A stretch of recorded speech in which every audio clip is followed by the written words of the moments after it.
اگر آپ کے گھر کے اندر غیر اللہ کی نظر نیاز آئی ہے، کسی نے گوشت بھیجا، چاول بھیجے، مٹھائی بھیجی، فلاں بابے کی منت ہے، فلاں دربار کی نیاز ہے، شریعت کا مسئلہ سن لو سارے سندھ کے بھائیوں، آپ کے گھر میں غیر اللہ کے نام کی منت منوتی والا گوشت آیا، مٹھائی آئی، چاول آئے، یہ گوشت کتے کے آگے ڈالنا بھی حرام ہے۔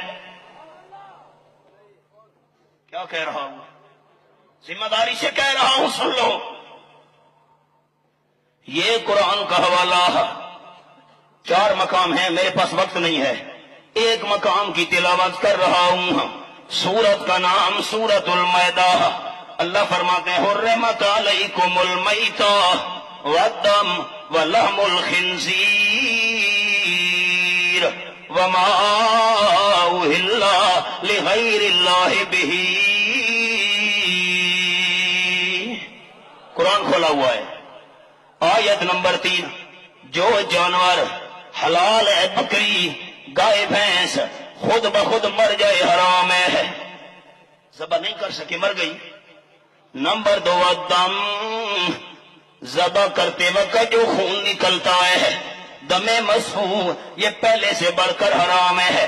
نمبر 3، واللحم الخنزیر، خنزیر کا گوشت، ان دونوں سے زیادہ حرام ہے۔ نمبر 4، وما اہل لغیر اللہ بہ۔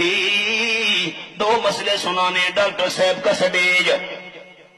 اللہ کے نام کے بغیر کسی کے نام کی منت، اللہ کے بغیر کسی کی منوتی ہے، کسی کی نظر نیاز، بکری کھڑی ہے، گائے کھڑی ہے، مثال دل حاضر کرنا خدا کے لیے، شاید ملاقات پھر قیامت کے دن ہو، گائے ہے، بکری ہے، بھیڑ ہے، دمبا ہے، کسی بندے نے کہا فلاں بابے کے نام کی منت ہے، فلاں دربار کی نیاز ہے، جب بندے نے یہ الفاظ کہے، وہ گائے خنزیر سے بھی زیادہ حرام، وہ بکری خنزیر سے بھی زیادہ حرام، یہ چاول اور مٹھائی خنزیر سے بھی زیادہ حرام۔ لڑکانے والوں بولنا، یہ مسئلہ میرا ہے یا قرآن کا؟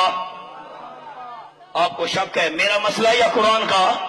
خنزیر سے بھی زیادہ حرام۔ اب یہ بکری حرام ہو گئی ہے، گائے حرام ہو گئی ہے، بھینس حرام، لاکھ بار بھی بسم اللہ پڑھو لیکن حلال نہیں ہوگی۔